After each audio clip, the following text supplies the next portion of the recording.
a sandwich. If I called a hot dog a sandwich, do you think that you would be fine with it?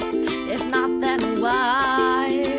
Let's bust this wide. Mary, Cari, Kelly, oh my, is it a sandwich? Well, let's decide. Welcome back. Great to have you here. I'm Matt Ardill, the producer who likes his burgers like his mouth smashed. Smash burgers, smash mouth. It was a 90s band. I'm old. I'm sorry. Oh, man, that was bad. Okay, I'll stop embarrassing myself now. All right, everyone. Order up. Oh, Matt, you're the best. I did not know where that was going. And the fact that you saved it with a Smash Mouth reference is just beautiful. Because I don't know when that last happened. I am Kelly Zemnickas, coming to you from Toronto, Canada, doing the podcast here. Diving into the big question, is a hamburger a sandwich? So far, we've only had one person say yes. Cari, Mary, Matt, has your opinion changed since episode 1? Mine has not. No, not. I'm still a no. A hamburger is not a sandwich. I do want to hear from, maybe some of our guests will change my mind. I'm open to that possibility. But right now, I'm still thinking it's not a sandwich. Yeah. By the look on Mary's face, I'm going no. Yeah, I'm stubborn. I'm stubborn, and I'm sticking firm with a hamburger is not a sandwich because I still believe it's a dinner item, and a sandwich is reserved for lunch. Okay. Really, you think I have lots of time on my hands. No, I'm kidding. But this is, I'm passionate, and I haven't felt passion for so long because I've been married 20 years. This is where we're at. I love it. Matt, do you have any hot facts that may have swayed you in a different direction? You staying firm with could be, could not be? I'm still kind of burger agnostic. I'm sort of like, I'm non-denominational at this point. But it's interesting because it really, a lot of what makes a burger is the condiments. It's what's on the burger. And in last episode I mentioned Louis' Lunch in New Haven, Connecticut. Now that is where the burger is born, and they to this day have a rule that they will only serve it with onions, tomato, cheese spread, not cheese, a cheese spread, and those are the only condiments, maintaining a ban on ketchup, mustard, and mayonnaise, which, I mean, for most people, those are like, at least mustard is like a universal. I don't approve of this. No. Yeah, and I can't imagine like a burger without, like, for me, it's ketchup, mustard, and relish. Those are my three. Right. But yeah, like I can't imagine without mustard at least. And I mean, Dijon mustard.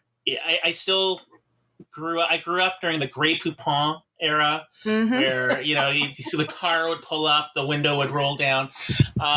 So that's like, Dijon mustard is the most famous mustard in the world by brand recognition.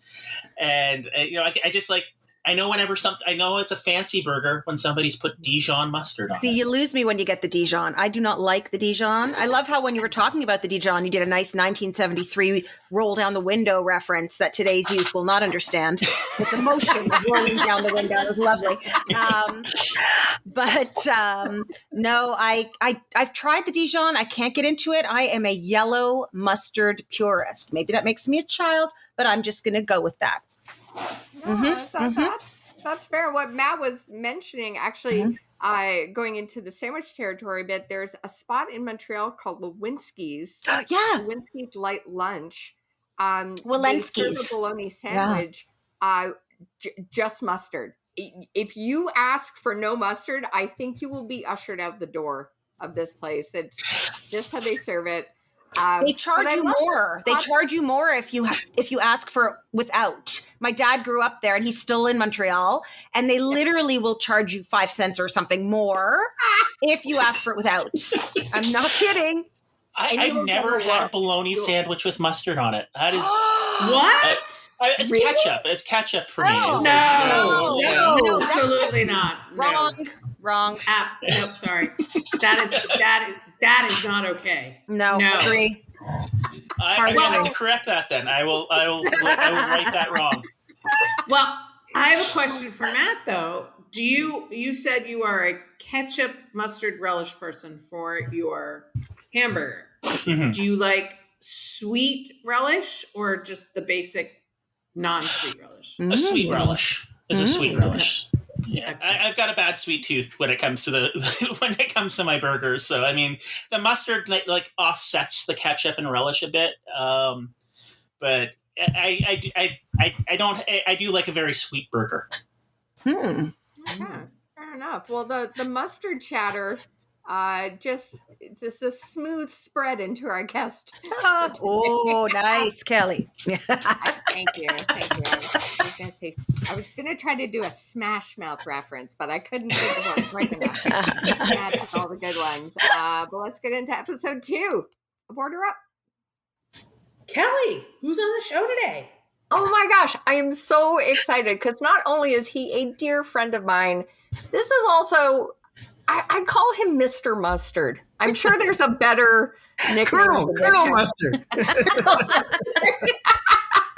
Sorry, Colonel Mustard. That one's taken. He's the guy who knows his condiment inside and out. Mustard is just the name of the game. Also, if you are flying in or out of Toronto's Pearson Airport, do yourself a favor, go visit Caplansky's Delicatessen. Have one of the best sandwiches you will ever have in your life, I promise you. You may have seen him on the Food Network, competing on shows like Guy's Grocery Games. He's one of the best. He's a new dad. He's the coolest guy. Zane Caplansky's here. Hey, thanks for the introduction. Much So appreciated. happy to have you, friend. How you doing? It's wonderful to be here. Wonderful to see you. I remember the first moment we met in the deli.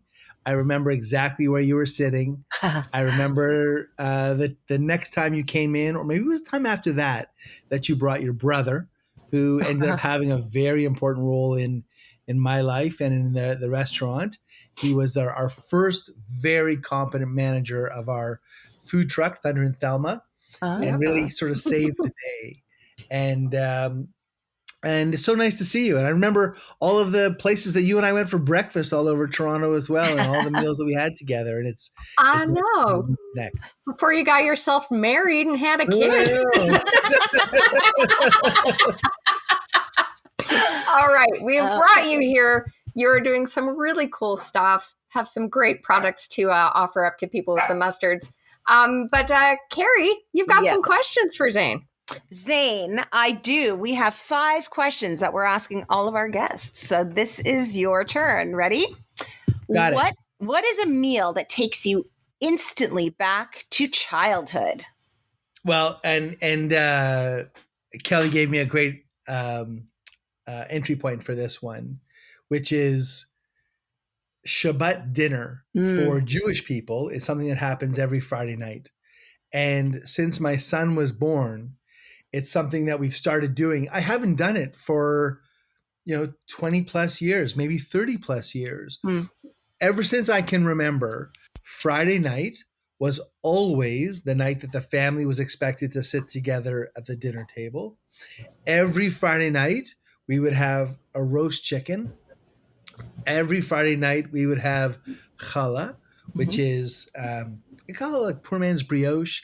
It's sort of an egg bread that isn't as fancy or delicious as brioche is, but it's pretty good.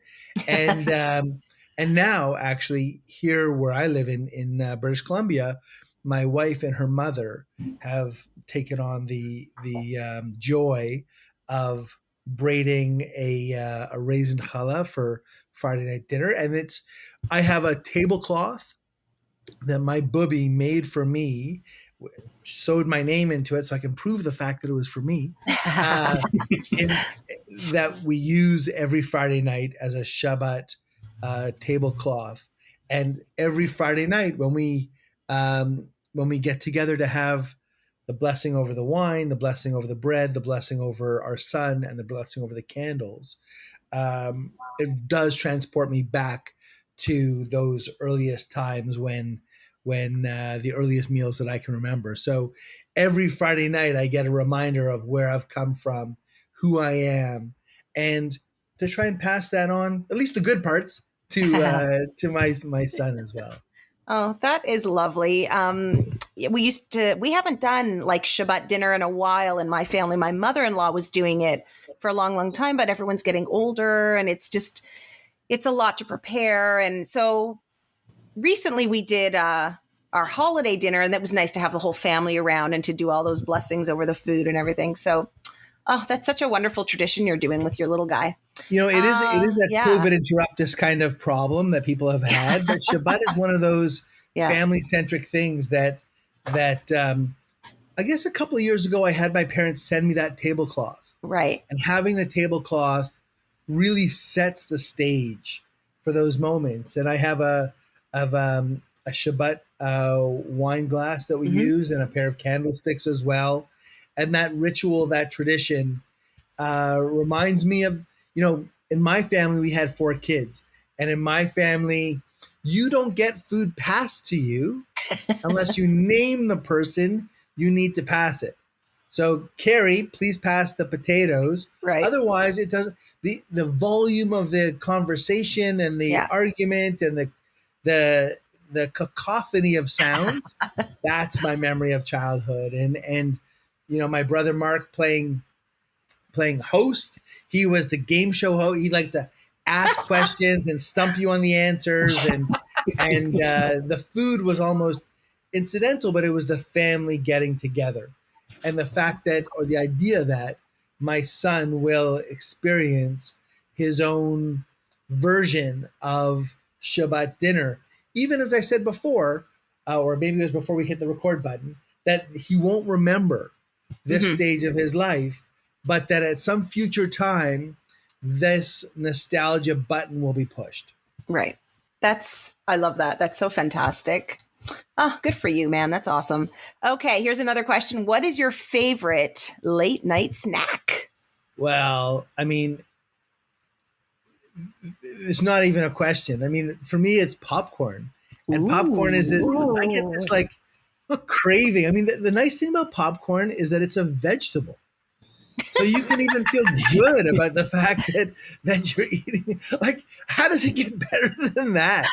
You know, butter, popcorn, salt. You know, like the North American indigenous people did us all a huge favor by introducing this snack food to our culture. And I used to at a previous stage in my life, I used to use the Kraft Dinner cheese packets. Yeah. What? As a flavoring agent. Yes. Yep. And I would say this was before the large movie chains who shall not be named would add those cheese flavorings to your popcorn. I thought I was a bit of a product development genius by figuring this out. And then the best part is, of course, it cakes onto your fingers, so you get to lick it off. Plus, all those little bits of corn kernels that get stuck in your teeth. It's the snack food that keeps on giving, folks. It's just the perfect snack. Late night, early morning, doesn't matter when. I've brought popcorn home from the movie theater and eaten it 3 days later. Yep. And it's okay. It doesn't go bad. No. You can have 4 cups, you guys. 4 cups of popcorn. 4 cups. I can't have 4 cups of anything. You know, 4 cups. Real talk, people. Who here has ever come home from the movies and found popcorn in their bra? Me. Yeah. See, there Very you go. handy. Yeah. So that's good. If I admit that I have, what does that say about me? It says you're saving the popcorn for later. That's fantastic. Okay. That's how I smuggled it in. All right. So I know you just had a new little munchkin, your little boy, and that's awesome. So I don't know if you and your wife are getting out to many dates without the baby these days, but what would you say is the worst food to eat, the worst meal to eat on a date? So, I mean, I don't mean to sound sexist, and whatever comes after that phrase is sexist. It's like, I'm not a racist, but and then you are a racist. Okay, I had to ask my wife, and she said to me with a big smile, chicken feet. And I'll explain the story. On our very first date, I took Willa to Dilo, which is a wonderful restaurant on College Street that's owned by Nick Liu.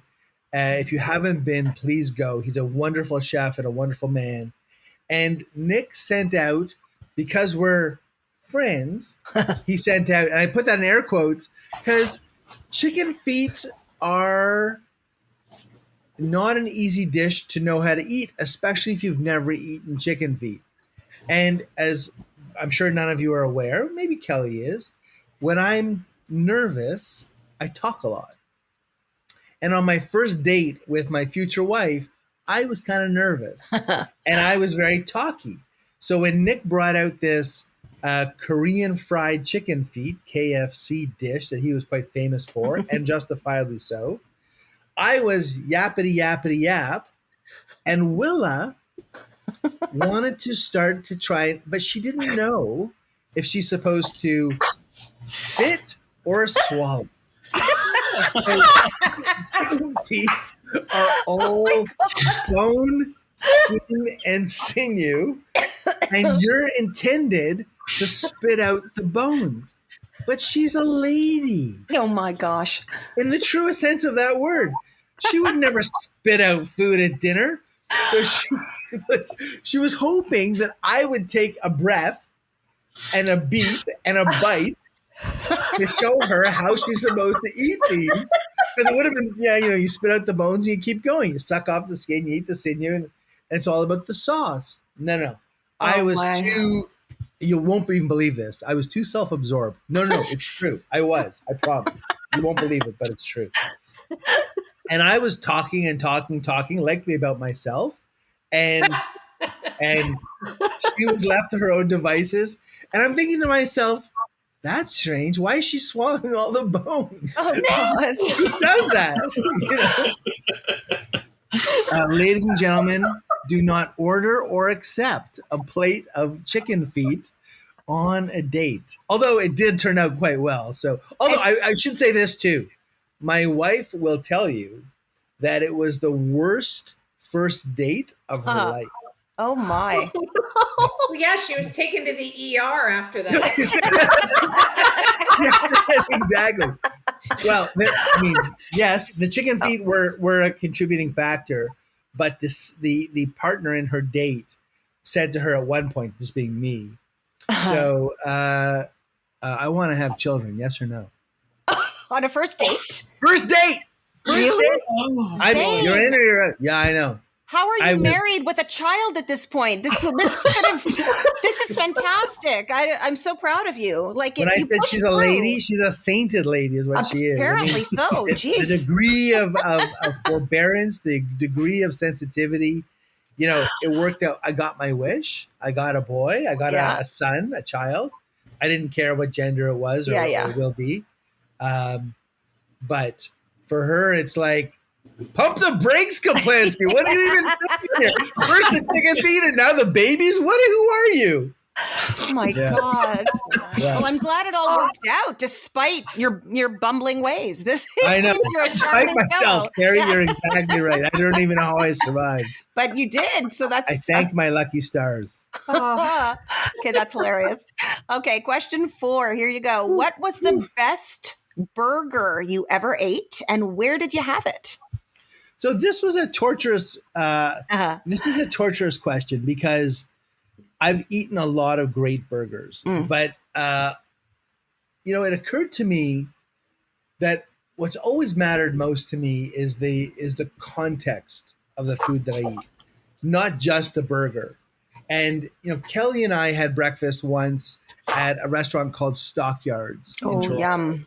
And Tom Davis, may he rest in peace, was a colleague and just a next level restaurateur in Toronto. And Tom created a burger called the Butter Burger, which is like on the scale of burgers, it's like out here. It's just so fatty, so delicious, so perfectly cooked, buttering the buns. Mm. But that I don't even think is the best burger I've ever had, only because a few weeks ago, Willa and Archie and I were in Halifax, and we were visiting friends. We were staying with our friends Steve and Dawn and their daughter Olive.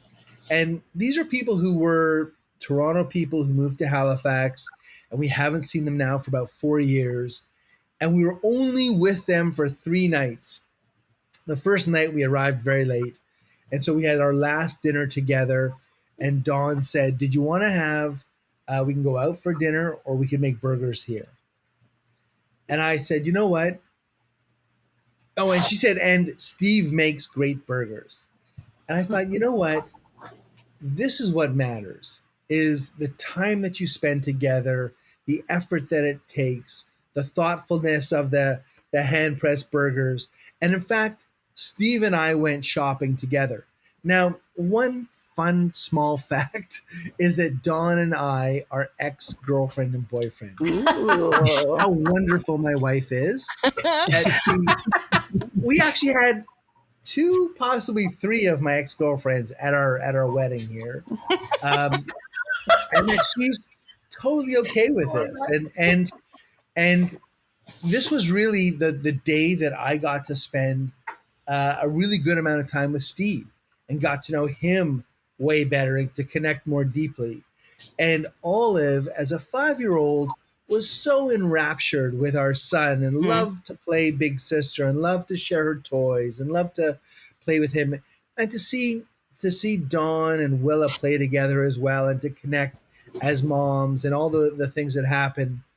You know, Steve made a half beef, half ground pork burger with a perfectly grilled bun and, I should say, Caplansky's mustard, but all kinds of appropriate condiments.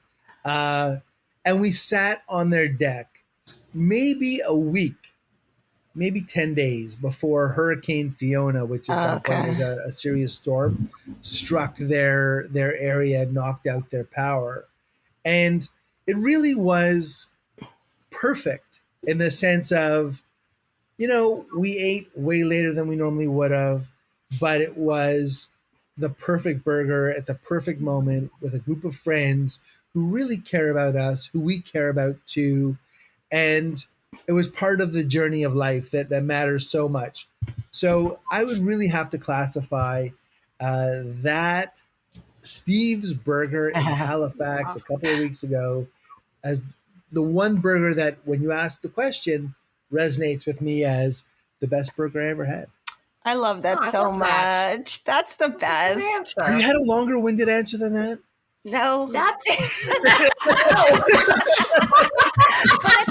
but it's also such a genuine answer, and I love it because it's true. When you're with friends and you have those moments and you just know you're going to remember them, and it's just, there's something so special about that. So I'm so glad, and tell Steve to expect us all soon. You know, we'll just take a address. Yeah. I'll provide that after the show. Okay. Mary, I should tell you that I always resisted, and successfully so, putting television sets into the deli. And part of the reason I didn't want to have televisions was that I kind of wanted to force people to talk to each other. Yeah. I wanted people to have to sit and be together. And for me, those moments are so special and so important that people connect the way that the 5 of us are right now, the way that hopefully we are with our families and friends in general. And that sense of connection can happen through a humble burger on a patio or a deck in Halifax. That just meant the world to me. And that I can have a friendship with somebody that can weather the various storms of life and maintain itself. And the fact that it was a great burger. Steve made a genuinely great burger.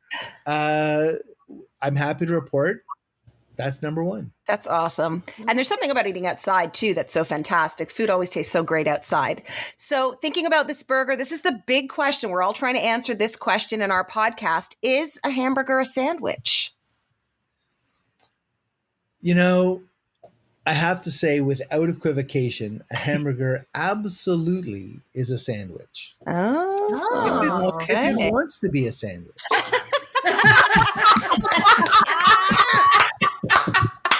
You know, if you were to wrap that hamburger in a lettuce bun, is it a salad? Oh, that's getting deep. Interesting. But this is the point. You've asked a deeply philosophical question. You've asked, is something else?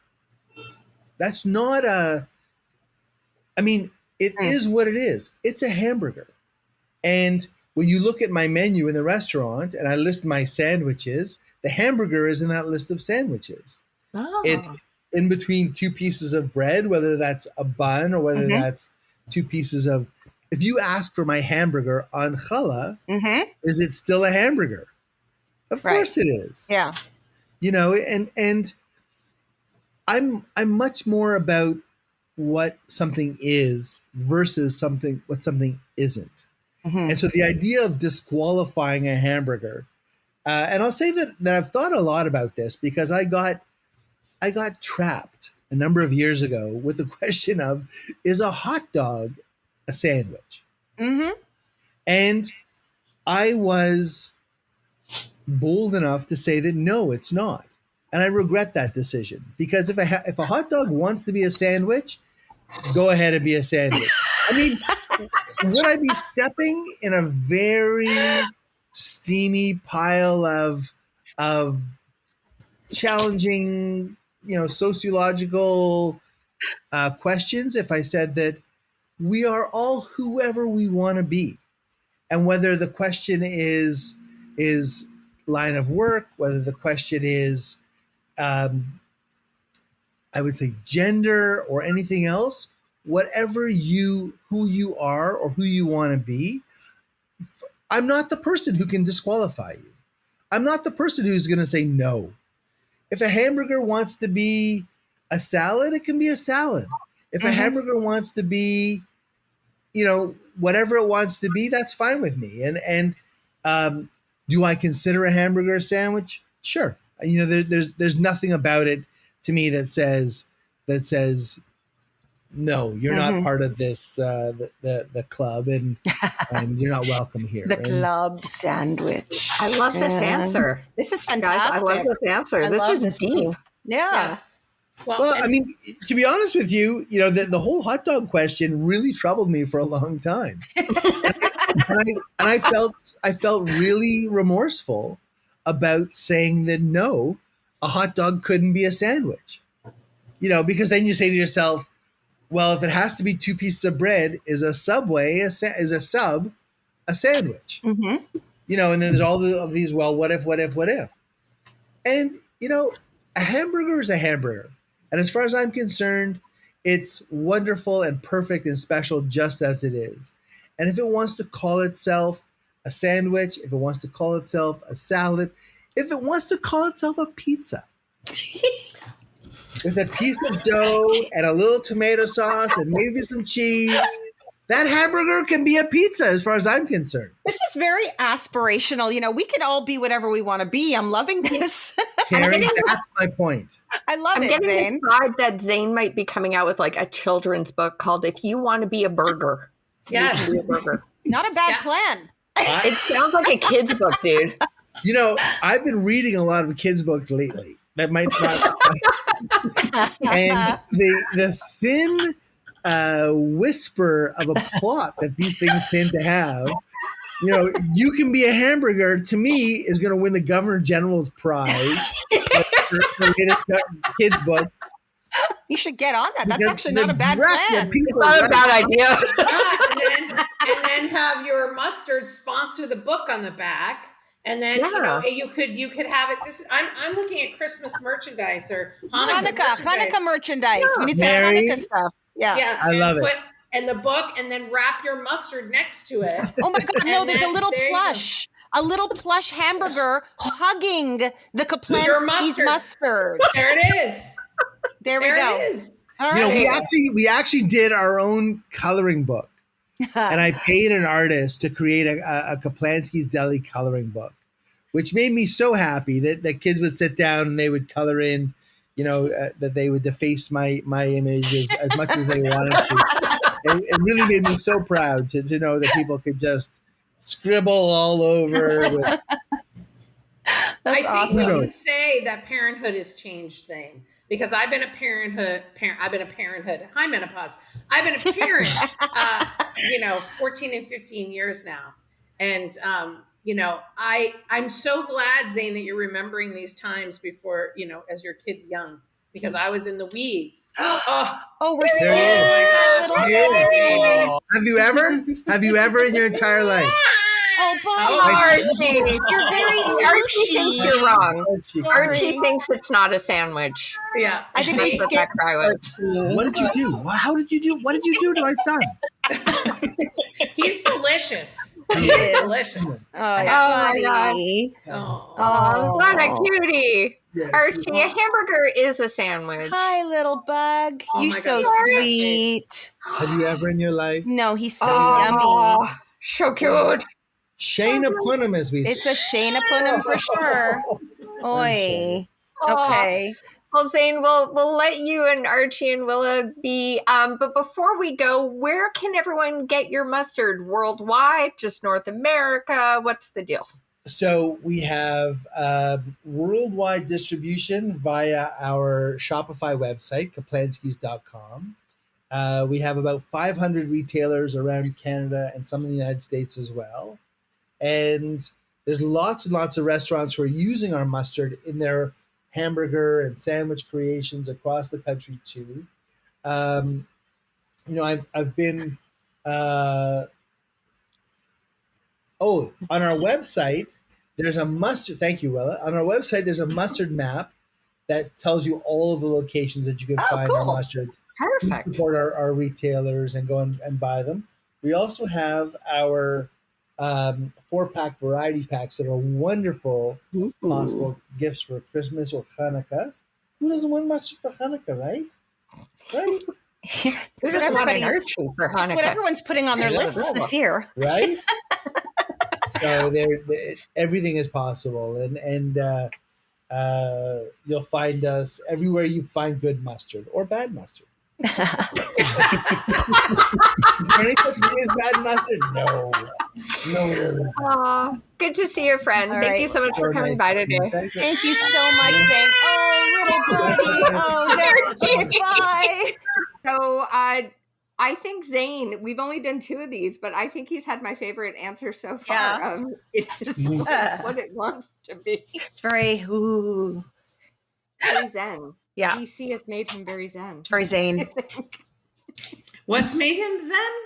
Being Where is he? out on the West I can't think Coast. of directions, west coast of Canada, just being near the ocean and the trees, and Zane has zened up with that answer. It's good. Yeah.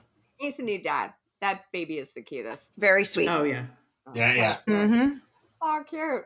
Are the minds changed? I feel like I had someone in my camp, so I feel like I'm still like firm on it could be or it couldn't be. But you're still on the fence. You and Matt are still on the fence? Very much a fence. Okay. I'm if anything, I'm even more on the fence now. Oh, my. Okay. Oh, my gosh. Sorry, guys. I'm bringing a very small step ladder over to the fence. Not a big ladder. Not a big like extendy ladder.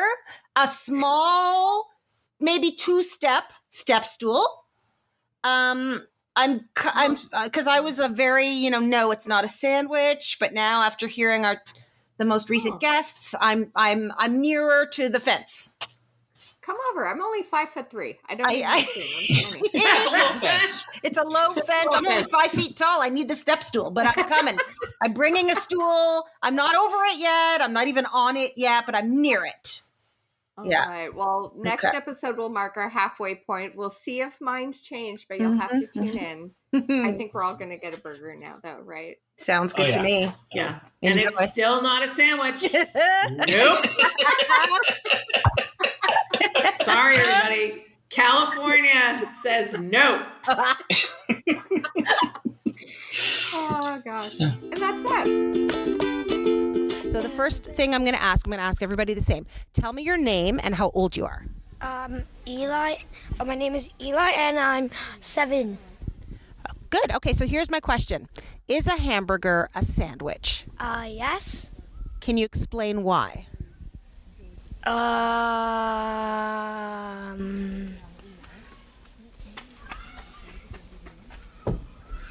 I have a second? Of course. It's a complicated question.